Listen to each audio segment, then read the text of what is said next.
Bonjour, bonjour, bien-aimés, bonjour à tous, bonsoir.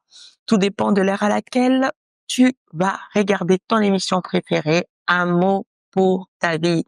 Nous avons 10 minutes de pouvoir comprendre les choses, de pouvoir comprendre le mot que nous articulons, les mots que nous utilisons. Nous voulons les comprendre et pour enfin le bien utiliser dans nos vies et le bien aussi utiliser pour que ça soit notre entourage, mais le bien aussi utilisé dans notre vie chrétienne. Alors nous sommes dans notre mot de la semaine qui est l'obéissance. Je vais prier. Seigneur, nous te bénissons, nous te remercions pour ce privilège de nous réunir ensemble avec plusieurs personnes qui vont regarder ces programmes. Nous voulons que tu puisses encore nous ouvrir les yeux au travers de ta parole. Nous voulons que tu puisses nous orienter au travers de tes pensées. Dans le nom de Jésus, nous t'avons ici glorifié. Amen. Nous étions arrêtés dans la question qui nous est posée dans le livre de 1 Samuel, chapitre 15, au verset 22, et que nous avons eu aussi la réponse dans ces mêmes passages qui nous a bien fait comprendre que l'obéissance vaut mieux que le sacrifice. Tu as beau te sacrifier, toi tu te sacrifies. Est-ce que tes sacrifices marchent de pair avec l'obéissance? Tes sacrifices doivent être cadrés avec l'obéissance. Quand il n'y a pas de l'obéissance dans les sacrifices que tu fais, c'est là n'arrive pas à Dieu. Et tu ne fais pas tout ça en vain. Et tu n'aimerais surtout pas faire ça en vain.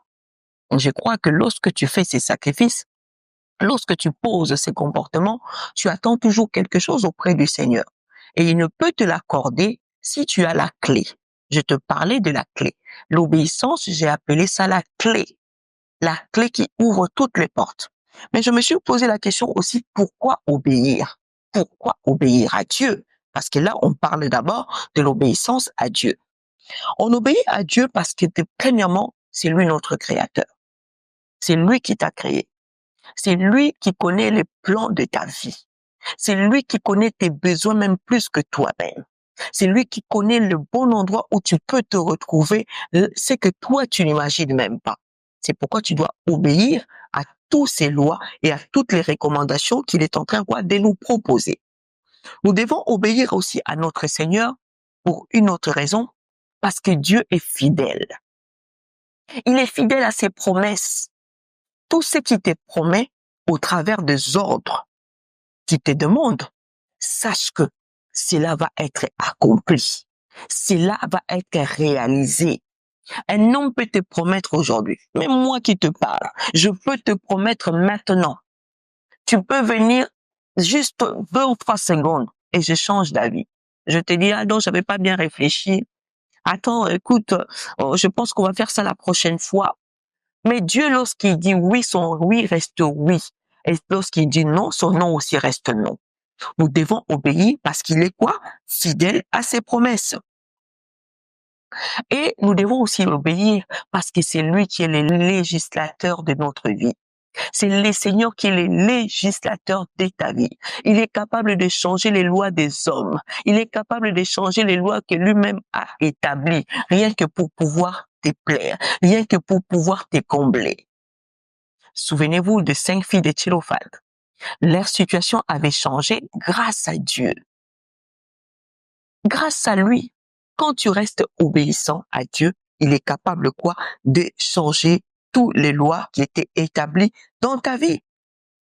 C'est pourquoi lui-même, notre Seigneur Jésus, a été l'exemple parfait, l'exemple idéal. La Bible déclare qu'il a été obéissant, obéissant jusqu'à la mort de la croix. Quand tu restes obéissant jusqu'à la fin, ne sois pas obéissant par moment, ne sois pas obéissant par circonstance, parce que j'attends ça de Dieu, parce que je veux que Dieu me donne ceci, parce que j'attends le mariage, parce que j'attends l'argent, parce que j'attends le travail. C'est pourquoi ces jours-ci, qu'est-ce que je respecte? Qu'est-ce que j'obéis? Qu'est-ce que je donne tout à Dieu? Non.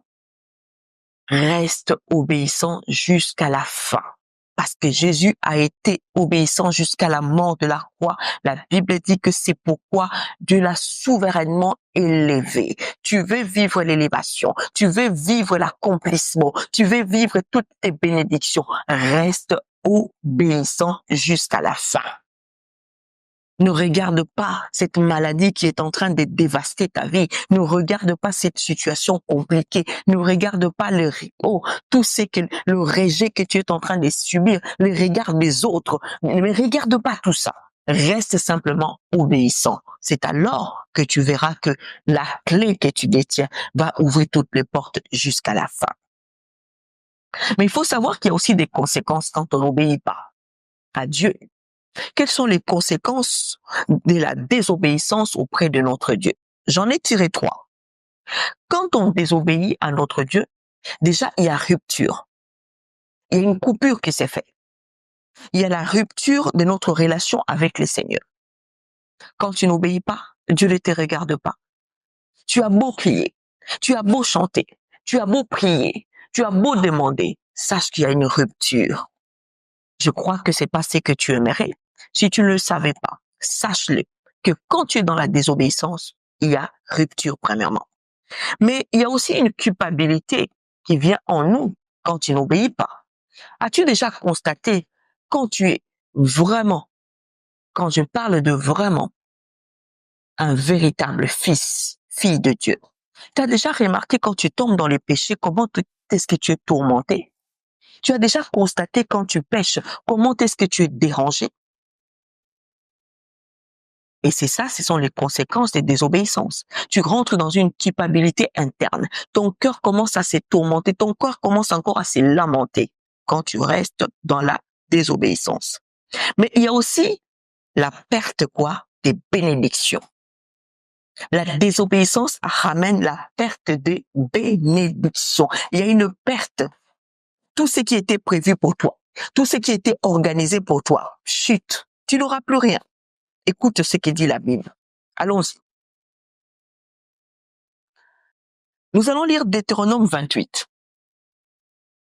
Deutéronome 28 et nous lisons le verset 15. Il est écrit, je vais lire simplement le verset 15. La Bible dit, « Mais si tu n'obéis point à la voix de l'Éternel, ton Dieu, si tu n'observes pas et ne mets pas en pratique tous les commandements et toutes les lois que je t'ai prescrits aujourd'hui, voici toutes les malédictions qui viendront sur toi et qui seront ton partage. » Quand tu n'obéis pas, il y a rupture de bénédiction et tu partageras les malédictions en succession, des générations et des générations dans ta vie.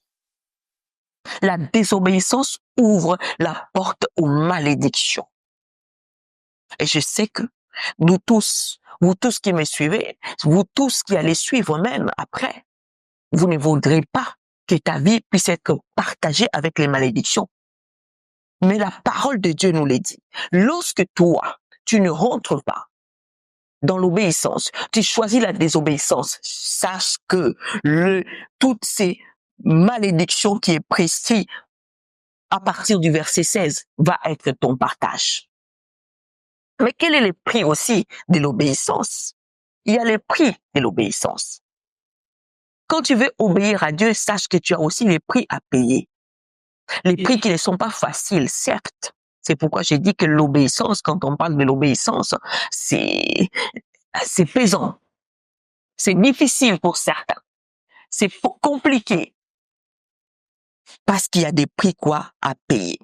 Premier prix à payer pour l'obéissance, c'est d'abord renoncer à soi-même. Si tu veux marcher dans l'obéissance avec Dieu, il faut en priori, premièrement, renonce à toi-même. Renonce à tous tes désirs. Renonce à ta volonté. Renonce à ce qui te fait plaisir, mais qui ne correspond pas à la pensée de Dieu. Qui ne correspond pas aux préceptes de l'Éternel. Tu dois renoncer à cela. Chose qui est des fois peut-être difficile. Tu dois aussi accepter la solitude. Tu dois accepter le rejet. Les batailles. Tu dois être discipliné. Oh Seigneur, Donnez-nous la force de marcher dans l'obéissance. Voici, nous sommes arrivés à la fin pour aujourd'hui de notre série de mots de la semaine qui est l'obéissance. N'oublie pas de t'abonner. N'oublie pas de t'abonner sur tous nos réseaux, que ce soit YouTube, Facebook, TikTok, pour suivre à la loupe, à la page, cette série, 2 enseignements des 10 minutes de vérité biblique pour la bonne marche avec notre Dieu.